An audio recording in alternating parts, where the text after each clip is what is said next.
Blog Talk Radio. Hello, this is Barbara Calvano, and welcome to Let's Ask the Angels on Blog Talk Radio. Join me now for guidance and messages from the divine to support you on your path to living with mastery.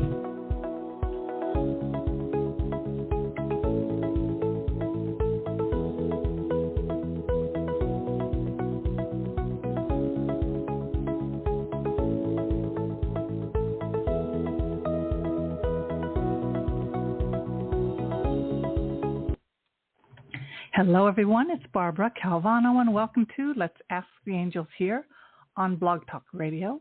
And if you're listening to me live, wonderful. And also welcome to those of you who will be listening on a replay. And that is possible here on Blog Talk Radio or at Apple, Spotify, Audible, iHeartRadio, Amazon Music, and many, many more platforms. So welcome. Today we have the super blue moon. That's 2 moons in the month of August. And it's kind of an introspective day, even though there's a lot of energy. And when I say a lot of energy, I mean you might be feeling a little extra sensitive. And that's okay because things are happening big time all around us. I'm going to be taking your calls for one-card readings at the halfway mark. And before I go on, some announcements. If you are in the tri-state area of New York City in October, I will be speaking at the New Life Expo. This is an expo. It's the longest running holistic fair in the United States. So for 35 years, it's been on. And most likely I will be on Sunday, the 20th. It will be the 19th and 20th. And here you're going to be able to listen to speakers from all different types of fields on natural health and also a lot of vendors. So it's going to be extraordinary. And I'm going to be talking about co-creating with your angels an extraordinary life. And I'm going to be doing a meditation, aligning your 12 chakras, giving you some techniques and tips on how to maintain your frequency higher during these times and how you can connect with your angels on a regular basis, being attuned to them, listening to their messages that they're giving you, and being able to step forward in your life. So I'm really excited about that. So that's October 20th here in New York City, and most likely I will record it so that if you are not able to attend, you'll be able to listen to it or watch the video that I'll have later. So, and then anything else? Oh, yes. If you want to have a one-person, one-on-one session with me, I do have them appointments in Manhattan. Also, I do online on Zoom. And this is 1-hour sessions, and you can find out about that information at my website. And that's bcalvanocoaching.com. So this week, I'm guided to use an incredible new deck by Rebecca Campbell called the Ancient Stones. So think of all the different sites in the world here on planet Earth of these special sites of rock formations that have special connections to culture, traditions, and even more. So here we go. So the very first card. And there are 3 cards, but there's a special card because it's a super full moon today. And in fact, around 2:30 is when we were experiencing it full here on the East Coast. So releasing the past. What a perfect time to be present to something that you know it's time to cut the cords, to let go of. You know it's something that you wish you could erase, you could eliminate, you could change, alchemize and just have let go at this time. So here it says emerging, transforming, energies transmuted. So this is an incredible time today to look at something. Perhaps you might want to write it down. There are several things that you know that it's time to let go of. And when we let go, I'm saying that it's possible to let go like for good. Would it come up again? Maybe ever so slightly. But if there's something in you, something character, a personality trait that just doesn't work anymore. Maybe you need courage to step out of a bad relationship, to change your work situation. So we can ask for things like that. We can actually release being afraid. We can actually release, being too sensitive even. There are such things, being too sensitive, meaning, we are empaths, but we could be a little too bothered by people when we could actually learn to let go easier. So many things that we know that we would like to shift and change, and how we do it is just acknowledge it. You've got to tell the truth that it's not working for you first. So I'm just watching my computer here. Okay, so here it talks about this special cave. It's called Fogos in England, built during the Iron Age. That's a pretty long time ago, using large stone slabs. So they may have been used for ceremonial or ritual purposes. So embrace the powerful transformation that they hold. Ancient subterranean passageways leading us into the womb of the earth. So even thinking about our own, going into the depths of our own consciousness for our own rebirth. Doing this type of work takes awareness and consciousness. It really is. We do the energy surgery on ourselves with the help of our angels to transform our lives, to co-create our lives to be extraordinary. So it takes work, it takes diligence, and it takes being really rigorous and awake. So here we go. As we venture through these ancient portals, we're called to envision our own transformation through releasing what once was for what will be born. Each journey of transformation is unique. Are you experiencing a period of transformation or emerging from one? So is there something in your life, maybe through the past few months of summer, that you've been dealing with something? And you know what I like to tell people, it's no accident that these factors or situations have come into play, because they are there to help you see something more clearly, that you can say, hell no, I'm done with that, or hell yes, it's time to really embrace that new change. So transformation requires great courage from both a soul and human perspective. Periods of initiation require that we go into the depths, into the shadows, to return changed, rebirthed, and renewed. If you're on one right now, you may find your comfort in the belief that these inner journeys are chosen by the soul. And those who have journeyed to the depths and returned know that the rock bottom moments of our lives were invited to learn to see in the dark, because that is where the light is most visible. These periods of depth and transformation come with the opportunity to transmute old energies and patterns that perhaps we'd be unable to if the sun was shining every day. So embrace the darkness of this cave. Keep focusing on the light within to warm you. For when the time comes to emerge, you'll be forever transformed. I'm going to say a lot of people will not do this work. They would rather be in a fog, even this is called Fogos. They'd rather be stuck in their cave. It's more comfortable to be in a place where you're not going to confront anything. You're not going to have to speak your truth. You're going to stay small. You're going to stay comfortable in not causing any, problems around you. And many, many people will choose that. But then there are those who are like just almost, dying to break out of their shell, or to be like that rosebud that knows it has to bloom and is also in touch with time. Like time is moving along. Don't do and take an action on that thing today. There's a high probability our lives are going to look the same 6 months from now, 1 year from now, 5 years from now, even 10 years from now. So this work of releasing the past takes a lot of courage to really say, I'm done with this. And the word rock bottom shows up in these paragraphs, because for many people, you will experience like a lot of emotion, All right. So a lot of emotions. So, but on the other side of that is something I'm going to say you can't even imagine how joyful and peaceful your life could be. So that is the draw of the soul, to return back to that state of feeling peaceful and joyful that many are on this journey of doing.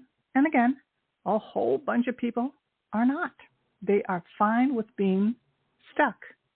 They are basically fine with being stuck and passing that ancestral pattern to their kids again, one more time. So here it says, I embrace the transformation that's happening within me. May all that no longer serves me and which is not mine be transmuted so I can emerge transformed.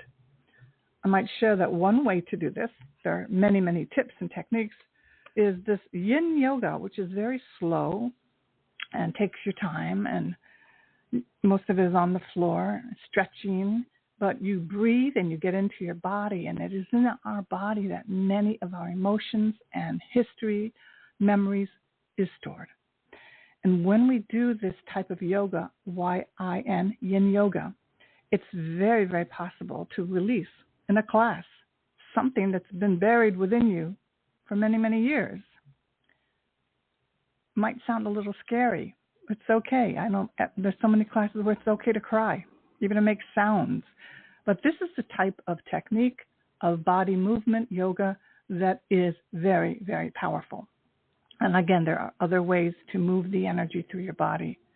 So the first card, now that we finished the full moon message, here is the 3 cards for the week for August 18th to the 25th. Lay it on the, nope, that's not the first one. The first one is live the question. Okay, give me a second. And I use Rebecca Campbell's booklet because she writes so eloquently. And yeah, she just really, really does. And this is a beautiful deck. Okay, here we go.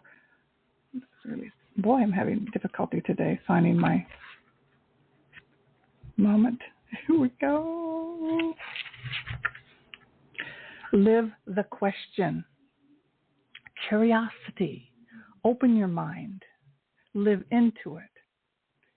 Just even that energy of curiosity. So once we have this full moon, you know what you're going to release, and then what are we going to create? Kind of have a feeling about it, but how about this? Live the question is a phrase that appears in one of my favorite books, Letters to a Young Poet by Rainer Maria Rilke. In it, the author invites the young poet not to seek the answers to life's big questions, but instead to live the questions and allow the answers to emerge over time. So that's another thing that's hard for human beings to do, is to be in uncertainty. Like it's easier to stay in a situation that you know, even if it's bad, but you'll stay in it because you know it. You become used to it, almost addicted to it, often addicted to it. Who would stay in suffering, right? Who would stay in it if you not became addicted to it? There's safety in it. So when we go into live, here it says curiosity, open your mind, live into it, you're going to be in uncertainty. And what happens in uncertainty? You start feeling the feelings, like it feels a little scary. It's unknown. You don't know your anchor. So to live in the question is to fully engage with the uncertainties of life rather than simply seeking quick or easy answers. It invites us to be open to experience, to explore and reflect, and acknowledge that the journey itself can be just as valuable as any destination. In essence, it encourages a state of curiosity, wonder, and humility as we move the complexities of being human. When we live the question, we stop waiting for the answer and instead choose to live into it. So we could actually live our lives each day really embracing the beauty, the perfection, while we're in, flux, while we're in the change, while we're in like looking at how to do the next thing, all the struggles and fears and thoughts and things that we might have about our lives, that in this very moment is actually perfection, but we're missing it. We can't see it because we're already ahead. We're not in the present. We're in the future. So when we live in the question, we stop waiting for the answer and instead choose to live into it. We take baby steps and let life reveal itself through the living. We enter a co-creative dance with life. We merge with the sacred rather than separating ourselves from it. We enter a world of wonder and awe instead of expecting certainty every moment of every day. That's kind of controlling. Many people live this way.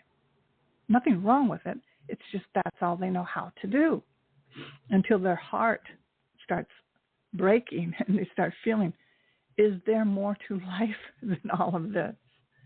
So the ancient stones have been here for much longer than we have, and they hold answers beyond that which we can possibly comprehend. They're whispering for us to zoom out of our short-lived experience and instead live into the questions we have in our comparably brief lifespans. For if we do this, we'll find that we both live into an answer and live courageously. So what question are you living into right now? And that's a great thing to think about. And then the next card that helps us with this is the records. And it says, remember why you came. Be bold. Legacy. There's a reason why you chose to come. Like, why are you alive right now on planet Earth? Some people think about this. Some people have never even, it's not crossed their mind. So to this planet, at this time, in this body, your time here matters, and you have the opportunity to make something of your life, to make your days, weeks, months, years, and decades count. This card comes with an invitation to remember why you came here, to this planet, this time, in this body, and to dare to truly live, to create what you came here to create, to love who you came here to love, to do what you truly long to do, to be the boldest, bravest version of yourself, to get busy leaving a legacy by living like you mean it. So the ancient standing stones here on this card were created by the Picts, a group of Celtic tribes who lived in the land of Alba, which is now eastern and northeastern Scotland. And the Picts left no record, but these large stone monuments carved with elaborate symbols and scattered in the countryside are their legacy. So too many people live their lives in fear. So that's most people. And at this time, in this spiritual transformation time on the planet, especially since 2012, a lot of people have awoken. They woke up. They are in tune that there's much more happening in this world. And I'm not talking about conspiracy theories or anything. I'm talking about that. I'm talking about in their heart, they know they're in touch with the bigger plan, and they're in touch with their own energy. So too many people live their lives in fear. They dim their light and fail to truly live. They die with music still in them, with dreams that haven't been lived into, with poetry that hasn't been written, with songs that haven't been sung. What do you want the legacy of your life to be? When all that's left of your body is ashes and dust, what do you long to be remembered for? If you had to devote your life to just one thing, what would it be? How can you live a little more loudly and proudly? How can you be a little bolder? What legacy are you being called to leave? How can you truly live? So the question here is, I'm ready to live my life boldly and sing the song I came here to sing. Now, I know for myself, to get into this state, into this energetic level, I had to tell the truth about a lot of things in my life, about business partners I had, people that I associated with, especially in the past since 2024 started. And I got to see that it was time for me to step away here, step away there, step away of drama in my family and extended family. And sometimes we have to do that. We have to step away even from family. And some of us think, well, how can I? It's my family. There's a way to be part of your family, but also to live your life authentically and boldly. And when you really have that as a goal, you start seeing how to do that and not to have the guilt and to have all your energy. So not your energy is not dissipated over here and over there and everywhere. So that's the records, when you get to remember why you came. Okay, and then the next card is lay it on the altar. And here it says, how do we do what everything that I've just described with the first several cards? Hand it over, soften, surrender, forgive.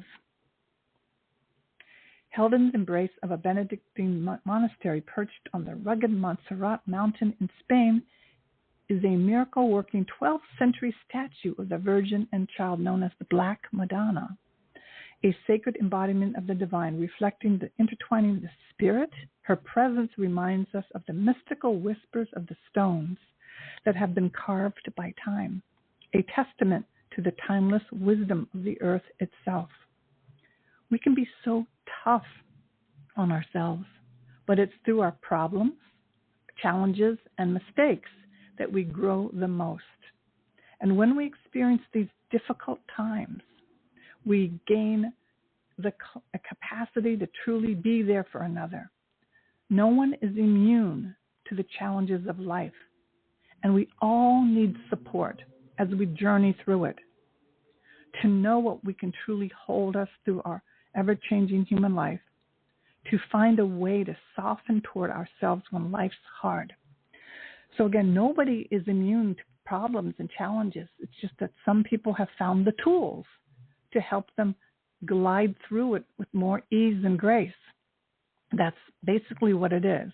And sometimes the tools, for me in my 20s was hard liquor, and, a lot of relationships and whatnot, a lot of drama. So we do what we do until we know better. And one of the things when you start working with the angels, your intuition gets clearer. Your choices become clearer. And you start seeing that when you pay attention to your angel messages through your own intuition, your own psychic abilities, you start making connections with more courage and more momentum. It's more ongoing. It's not like one change in 6 months or 5 years. So lay your worries and concerns and struggles onto the Great Mother's stone altar and stay open to being supported. So when we lay it on the altar, whether it is here as it is for the Black Madonna, Mother Mary, or who you ever connect with as your higher power, giving it over to a higher power is an incredible, powerful way to live life. To know that you don't have to carry the whole load of all the worries and concerns in your body, in your system. Learning how to give it over to your angels, literally like seeing them move from you over there, almost like into a basket, tossing it over to them, saying, angels, I'm giving you my concerns and worries, or here, laying it on the altar. You don't need to carry it all, and you can call upon the support of those in both the seen and unseen realms. Remember that we're always doing the best we can. Every moment of every day, we can lay our worries on the Great Mother's altar. We don't need to go through it alone. So whenever I have something that's just irking me and bothering me, especially when I put my head down on my pillow at night, at the end of the day, I'm reminded, I don't have to worry about this. Angels, I'm giving this over to you. I can park it. I give this over to you. And to learn to do that, you have more peace. You can sleep. And therefore, when we rest and sleep, we're healthier. We have more energy to get up and to do those things in our life that we really want to do. So here it is. The soul inquiry question is, how can you soften your heart? What are you carrying that's getting too heavy to carry alone. And, you know, to reach this point, because I know some people who they're carrying a big load, but they're not softening their heart to feel the intensity of it. So we may know situations of friends and family that are going through things, but they're not, in a sense, they're not letting themselves be present to it. You and I, the only way we can change something is that we have to acknowledge it. We have to be really ready to say, this sucks. This is not what I envisioned. This is not how I know I can do life. And then we can give it over. But we have to soften our heart. I mean, we may have to tell ourselves that our heart's been broken, that we've been in the wrong, we've made a mistake. But the only way out of it is to acknowledge it and to begin the baby steps to make the changes. Waiting for an outside interference or waiting for, you know, it's almost like waiting for the hurricane to come and waiting for somebody else to change your life is just not going to happen. So that is the predicament of many people who are in addiction. It's easy to numb yourself so you don't see how bad your situation really is. Bad your situation, or even you can't feel your feelings. So if you're not feeling your feelings, you're really not present to your life. And the changes you want to make cannot be done. So I was in the yoga class yesterday, and it was the yin class I was talking about. And all of a sudden I got really sad. I go, whoa, I started actually thinking about my husband. I've been married 35 years. We're healthy and everything. But I started thinking about, oh my gosh, one day he'll be gone. Maybe I'll be gone first. And the thought of that, and letting myself be present to that thought, to really actually feel that, because he's my best friend, he's my husband, I love him. I got really sad. I'm in yin yoga. I'm on the floor stretching and breathing, and I'm remembering, letting myself feel this heart break, that one day my heart might be broken when one of us is gone, right? And I would breathe through it. And then the next moment, I heard the angel say, maybe there's another way to look at this. And what I saw was, as I got to see that on the other side of letting myself feel such profound sadness, was after I let myself feel it, it disappeared. And I experienced the joy of knowing him, the joy of living with him, the laughter, the joy, his humor, the good deeds that he does, the good work that he does, the joy of life, the memories of the past, the memories in the present, and the joy of knowing him, which will last forever. So I'm just giving you this as an example because I go through these experiences as I talk about them. When I talk about the card messages, I go through them also. And so I feel that I transformed my feeling of loss that may come one day, but it became, as I told the truth about it and let myself physically feel it, it disappeared. And what showed up was peace and joy. So those of you who are empty nesters right now with their kids going off to college may be having a really difficult time with it, but perhaps there's more to see than just a feeling of loss. Maybe there's something else. The joy of liberation for your child to discover their whole new life, the beginning of all of that, the celebration of a whole new life, instead of just holding on to the pain and suffering that we might feel inside. So there's a whole process to this. It's almost like alchemy, angel alchemy, that it can be done. It can be transmuted and changed. So today is a slower day with call-ins. Could be the energy of the full moon. But so I'm going to be ending my show early. Thank you so much for listening, and I'll be back next week. And again, have a beautiful week. Any information you'd like to know more about me, it's at my website, bcalvanocoaching.com. And I look forward to seeing you possibly in New York City on October 20th. My talk most likely will be in the afternoon. And it's so exciting to be speaking in public again. Have a beautiful, beautiful day. And I wish you the very best of letting go, full release on this incredible super blue moon.